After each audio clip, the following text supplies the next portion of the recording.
Hello ಸ್ನೇಹಿತರೆ, ಇವತ್ತಿನ ವಿಡಿಯೋದಲ್ಲಿ ಜಗಳ ಮಾಡದೆ ಶತ್ರುವನ್ನು ಸೋಲಿಸುವ 7 ಉಲ್ಟಾ ಮಾರ್ಗಗಳು. ನಮ್ಮ ಜೀವನದಲ್ಲಿ ಎಲ್ಲರಿಗೂ ಇಷ್ಟವಾಗುವಂತೆ ಬದುಕಲು ಸಾಧ್ಯವಿಲ್ಲ. ಕೆಲವರು ನಮ್ಮನ್ನು ಇಷ್ಟಪಡುತ್ತಾರೆ, ಇನ್ನು ಕೆಲವರು ಕಾರಣವಿಲ್ಲದೆ ವಿರೋಧಿಸುತ್ತಾರೆ. ಇಂಥವರ ಜೊತೆ ಜಗಳ ಮಾಡಿದರೆ ಮನಸ್ಸಿನ ನೆಮ್ಮದಿ ಹಾಳಾಗುತ್ತದೆ. ಆದರೆ ಬುದ್ಧಿವಂತರು ಜಗಳ ಮಾಡದೆ ಗೆಲ್ಲುವ ಮಾರ್ಗವನ್ನು ಆಯ್ಕೆ ಮಾಡುತ್ತಾರೆ. ಇಂದು ಅಂತಹ 7 ಸರಳ ಮತ್ತು ಪರಿಣಾಮಕಾರಿ ಮಾರ್ಗಗಳ ಬಗ್ಗೆ ತಿಳಿಯೋಣ. ಅದಕ್ಕಿಂತ ಮುಂಚೆ ನಮ್ಮ ಮಾನಸ ಮಂದಾರ ಯೂಟ್ಯೂಬ್ ಚಾನಲ್ನ ಸಬ್ಸ್ಕ್ರೈಬ್ ಮಾಡಿಕೊಂಡು ವಿಡಿಯೋಗೆ ಒಂದು ಲೈಕ್ ನೀಡಿ. 1. ಪ್ರತಿಯೊಂದು ಮಾತಿಗೂ ಉತ್ತರ ಕೊಡಬೇಡಿ. ಕೆಲವರು ಉದ್ದೇಶಪೂರ್ವಕವಾಗಿ ನಮ್ಮನ್ನು ಕೆರಳಿಸಲು ಪ್ರಯತ್ನಿಸುತ್ತಾರೆ. ನಾವು ಕೋಪದಿಂದ ಪ್ರತಿಕ್ರಿಯಿಸಿದರೆ ಅವರಿಗೆ ಖುಷಿ ಸಿಗುತ್ತದೆ. ಮತ್ತೆ ಮತ್ತೆ ನಿಮ್ಮನ್ನು ಕೆಣಕುತ್ತಾರೆ. ಯಾರಾದರೂ ನಿಮ್ಮ ಬಗ್ಗೆ ಕೆಟ್ಟದ್ದಾಗಿ ಮಾತನಾಡಿದರೆ ತಕ್ಷಣ ಜಗಳಕ್ಕೆ ಇಳಿಯಬೇಡಿ. ಎಲ್ಲ ಮಾತಿಗೂ ಉತ್ತರ ಕೊಡುವ ಅಗತ್ಯವಿಲ್ಲ. ಸಮಯ ಕಳೆದಂತೆ ಜನರಿಗೆ ಸತ್ಯ ಗೊತ್ತಾಗುತ್ತದೆ. ಮೌನವಾಗಿರುವುದು ದುರ್ಬಲತೆಯೇ ಅಲ್ಲ.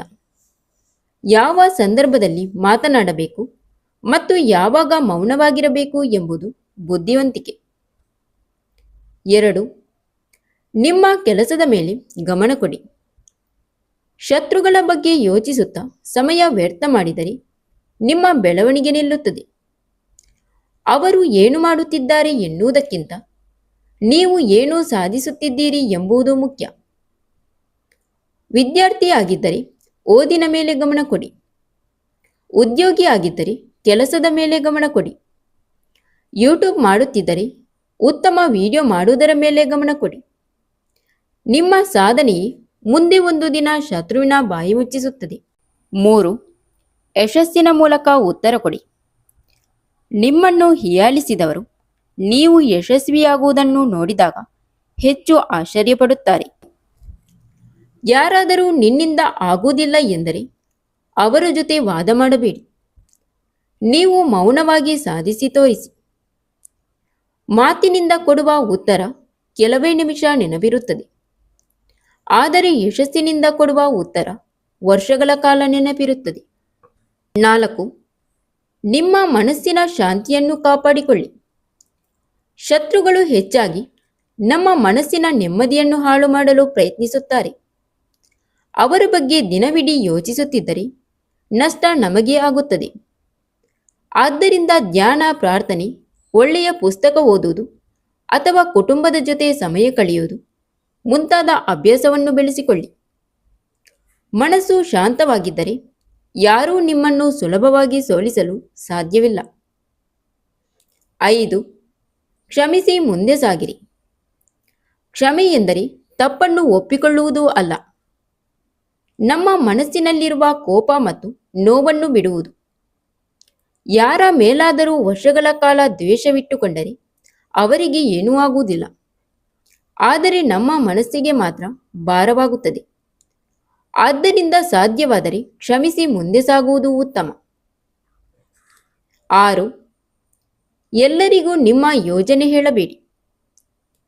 ಕೆಲವೊಮ್ಮೆ ನಮ್ಮ ಕನಸು, ಗುರಿ ಮತ್ತು ಯೋಜನೆಗಳನ್ನು ಎಲ್ಲರಿಗೂ ಹೇಳುವುದರಿಂದ ಸಮಸ್ಯೆಗಳು ಬರುತ್ತದೆ.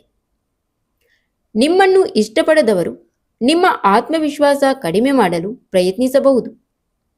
ಆದ್ದರಿಂದ ದೊಡ್ಡ ಕೆಲಸಗಳು ಪೂರ್ಣಗೊಳ್ಳುವವರೆಗೂ ಮೌನವಾಗಿ ಕೆಲಸ ಮಾಡಿ. ಫಲಿತಾಂಶ ಬಂದ ನಂತರ ಜನರೇ ಮಾತನಾಡುತ್ತಾರೆ. 7.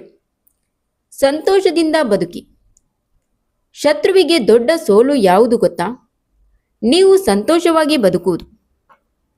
ನಿಮ್ಮ ಜೀವನವನ್ನು ಅವರ ಬಗ್ಗೆ ಯೋಚಿಸುತ್ತಾ ಹಾಳು ಮಾಡಬೇಡಿ. ನಿಮ್ಮ ಕುಟುಂಬ, ಆರೋಗ್ಯ, ಕನಸುಗಳು ಮತ್ತು ಗುರಿಗಳ ಮೇಲೆ ಗಮನ ಕೊಡಿ. ನೀವು ಖುಷಿಯಾಗಿದ್ದರೆ ಮತ್ತು ನಿಮ್ಮ ಜೀವನದಲ್ಲಿ ಮುಂದೆ ಸಾಗುತ್ತಿದ್ದರೆ ಅದಕ್ಕಿಂತ ದೊಡ್ಡ ಗೆಲುವು ಮತ್ತೊಂದಿಲ್ಲ. ಸ್ನೇಹಿತರೆ, ಜಗಳ ಮಾಡಿ ಗೆಲ್ಲುವುದು ಸಾಮಾನ್ಯ, ಆದರೆ ಜಗಳ ಮಾಡದೆ ಗೆಲ್ಲುವುದು ಬುದ್ಧಿವಂತರ ಲಕ್ಷಣ. ಗಮನದಲ್ಲಿಡಿ, ಮೌನ ಕೆಲವೊಮ್ಮೆ ಉತ್ತರ, ಯಶಸ್ಸು ಕೆಲವೊಮ್ಮೆ ಪ್ರತಿಕಾರ. ಸಂತೋಷ ಯಾವಾಗಲೂ ಗೆಲುವು. ಇವುಗಳಲ್ಲಿ ನಿಮಗೆ ಇಷ್ಟವಾದ ಮಾರ್ಗ ಯಾವುದು ಎಂದು ಕಮೆಂಟ್ ಬಾಕ್ಸಲ್ಲಿ ತಿಳಿಸಿ. ಸ್ನೇಹಿತರೆ, ನಮ್ಮ ಚಾನೆಲ್ನ ಸಬ್ಸ್ಕ್ರೈಬ್ ಮಾಡಿಕೊಂಡು ಈ ವಿಡಿಯೋನ ಆದಷ್ಟು ಶೇರ್ ಮಾಡಿ.